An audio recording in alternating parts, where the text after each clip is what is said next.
18번 묵건대리와 19번 표현대리.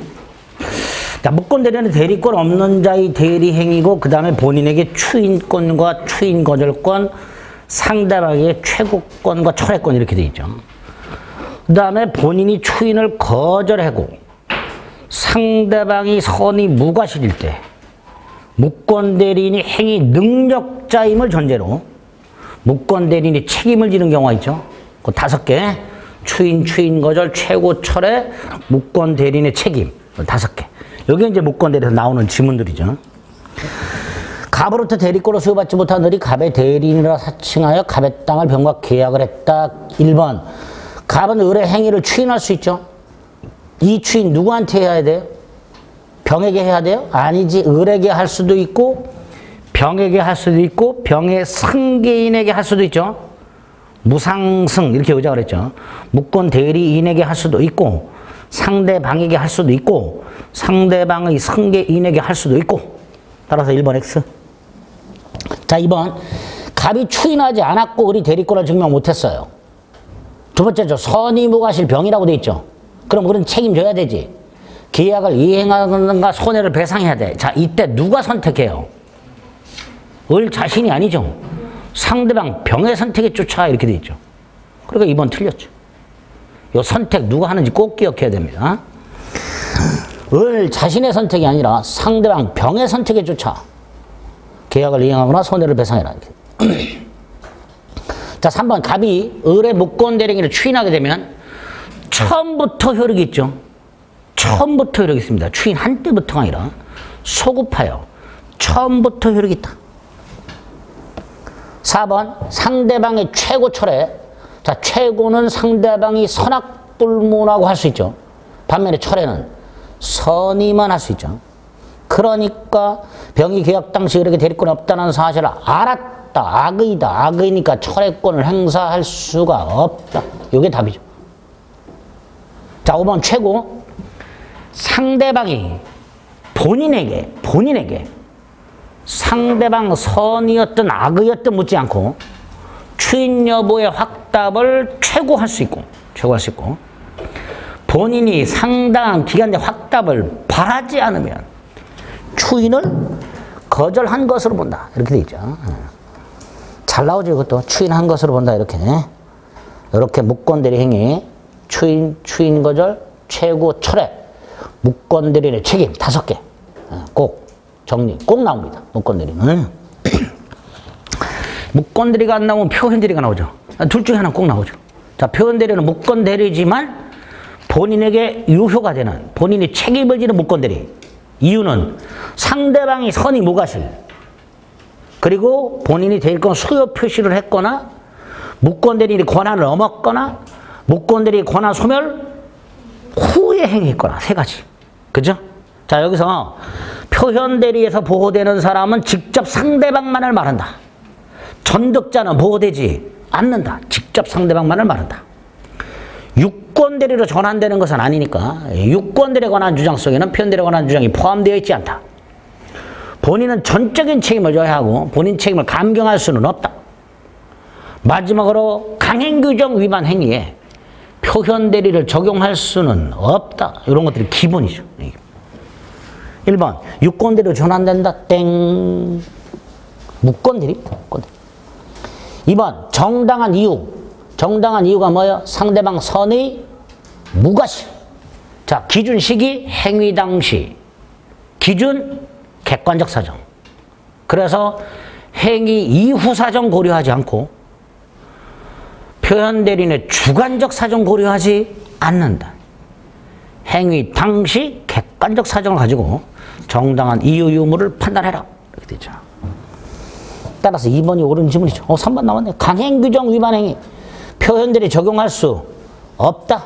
4번 본인 책임을 경감할 수 없다. 5번 유권대리에 관한 주장 속에 표현대리에 관한 주장이 포함되어 있지 않다. 이런 것들이 기본이죠. 그리고 이제 구체적으로 권한 넘은 표현대리 조심하셔야 되고 여기서 그 권한에 해당되지 않는 거 사실이냐고 특히 비법이 사단 기억하셔야 되고 넘은 행위는 동종 유사할 필요가 없고 뭐 이런 것들이 딱 추가해서 126조 표현대리에 관해서 기억나셔야 돼요. 그 그 정도. 자, 20번은요. 선의의 제3자에 대하여도 무효를 주장할 수 있는 경우라고 돼 있죠. 자, 무효의 종류를 물어볼 수 있는데요. 무효의 종류 중에 중요한 게 절대무효, 상대무효죠. 선의의 제3자가 무효를 주장, 즉 대항할 수 있는 걸 절대적 무효라 하죠. 반면에 선의의 제3자가 대항, 주장할 수 없는 무효, 상대적 무효가 있죠. 자, 상대적 무효 두 개를 알고 있죠, 우리가. 비진이 표시 무효와 허위 표시. 그러니까 디귿, 리을 이 두 개가 상대적 무효죠. 그래서 답은 1번 이렇게 되죠. 20번이 만약에 선의의 제3자에 대하여 무효를 주장할 수 없는 경우를 고르면 그럼 디귿, 리을이 답이 되죠. 그죠? 문제가 그렇게 나올 수도 있죠. 선의의 제3자에게 무효를 주장할 수 없는 경우 그러면 디귿, 리을. 있는 경우 그러면 기역, 니은 이렇게 되겠죠. 그래서 디귿, 리을 두 개. 상대적 무효, 요거는 기억해달라. 상대적 무효. 21번 토지거래 허가구역의 땅에 대해서 계약을 했다. 미등기 전매처럼 처음부터 그를 배제 잠탈할 목적이었던 확정적 무효다. 그게 아니라면 유동적 무효다. 일단 유동적 무효 상태에서는 동그라미 1번 채권적 효력도, 물권적 효력도 발생하지 않는다. 대금 청권이라든가 이전 등기 청권은 발생하지 않는다. 이렇게 되죠.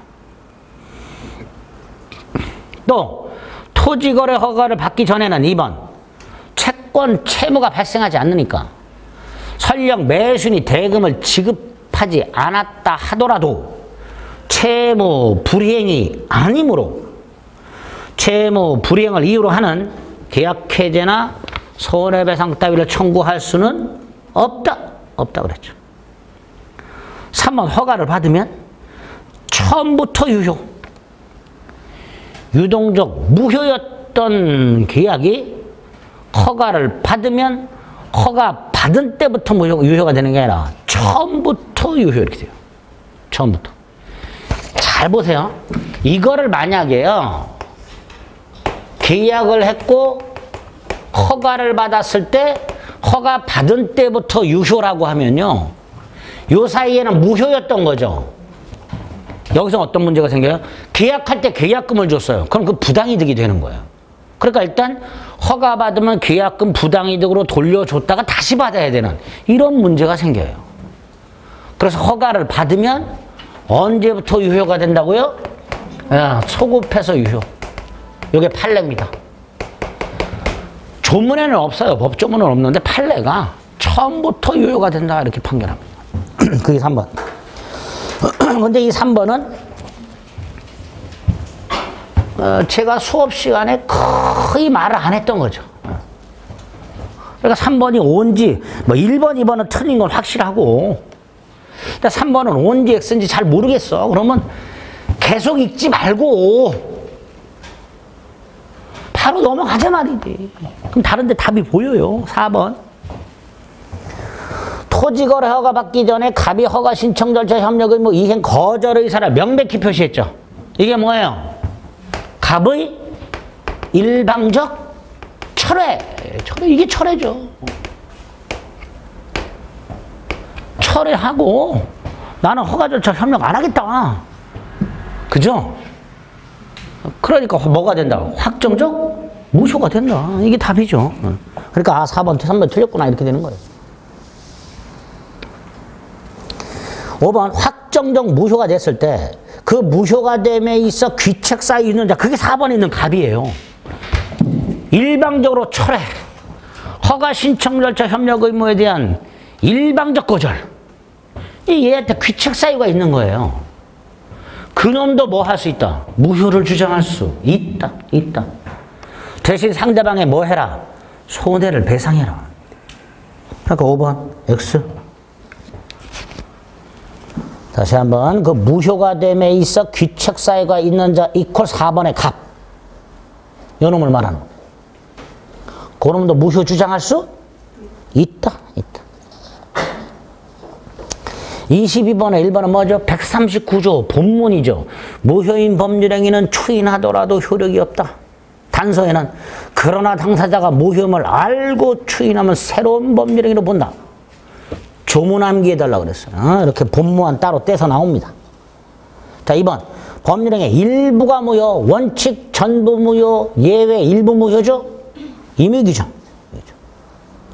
당사자가 계약을 하면서 야, 우리 일부만 무효로 하자 라고 약정할 수 있어요. 3번. 취소할 수 있는 범죄행위에서 취소권자의 상대방이 두 번째 줄 권리를 양도했죠. 이건 법정 추인이 아니죠. 아니죠. 법정 추인 사유 중에서 이행의 청구와 권리의 양도는 누가 하는 경우만 취소권자가 하는 경우 이것만 법정 추인이라고 그랬어요. 그러니까 취소권자의 상대방의 권리를 양도한 경우 이건 법정 추인이 아니다 말이죠. 3번이 틀렸고요. 자, 4번. 법률행위 일부분에만 취소 사유가 있어. 그래도 원칙 전부 취소죠. 다만 두 번째 줄 가분적 동그라미, 네 번째 줄 가정적 이사, 요 두 가지 요건. 그러면 일부 취소할 수 있다. 그럼 반대로 불가분이라면 일부 취소할 수 없다. 그래서 기억할 게 뭐예요? 특약만 취소할 수 없다. 권리금 특약만 취소할 수 없다. 이런 것들이 기억나야 되죠. 그래서 가분적, 가정적 의사일 때 일부 취소할 수 있다. 5번 나왔네요. 권리금 계약 부분에만 취소 사유가 존재하는 경우. 거기 첫 번째 줄에 보면 아예 떡밥을 깔아놨어요. 임차권 양도계약과 권리금 계약이 결합하여 경제적, 사실적 일체로 행해졌다. 무슨 뜻이에요? 불가분이란 뜻이죠. 그게 불가분이란. 그러니까 권리금 약정만 취소할 수 있다, 없다? 없다. 없다. 그리고 3번. 자, 23번 1번. 법률 행위를 취소했다. 제한능력자의 행위, 착오에 의한 행위, 사기, 강박에 의한 행위 취소할 수 있죠.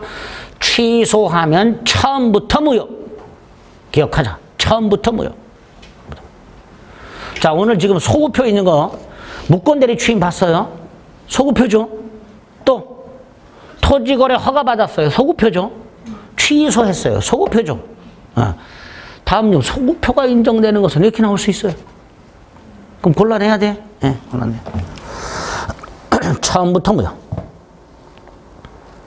자, 취소 원인이 종료된 후 취소할 수 있는 행위를 추인했다고 돼 있죠.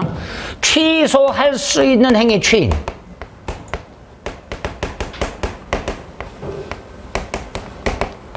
이거 취소권자가 취소 원인 소멸 또는 종료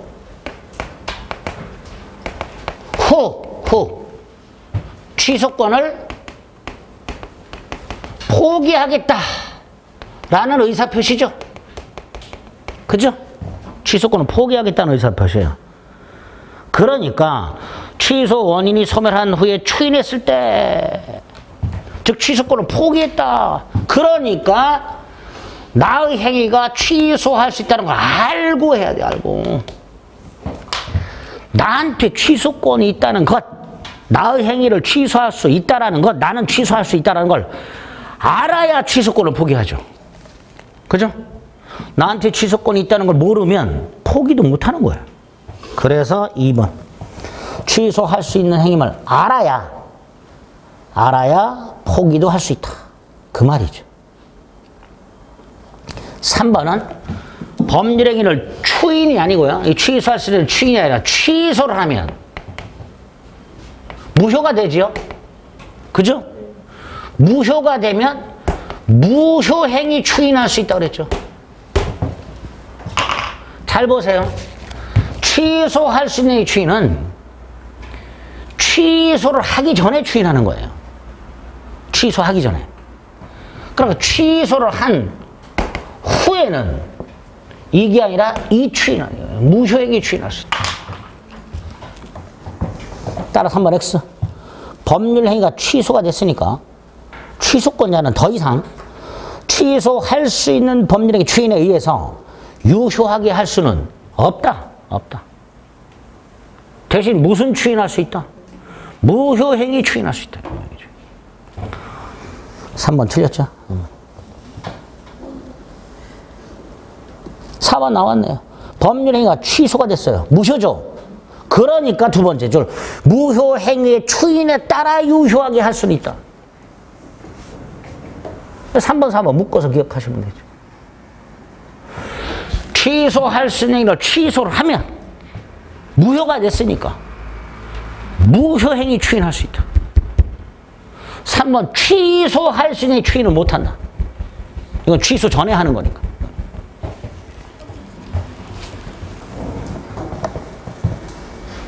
자, 5번. 취소할 수 있는 행위 추인은 취소 원인이 소멸한 후에 해야 된다 그랬죠? 그죠? 예외가 있지. 취소 원인이 소멸하기 전에도 추인할 수 있는 경우 법정 대리인이 추인하는 경우 하고요. 미성년자와 피한정 무견인이 동의받아 추인하는 경우. 그게 5번이죠. 미성년자가 단독으로 행한 법률행위를 법정 대리인이 추인을 했을 때는 취소 원인이 소멸하기 전이라도 유효하다. 전이라도 효력이 있다. 틀린 거 3번.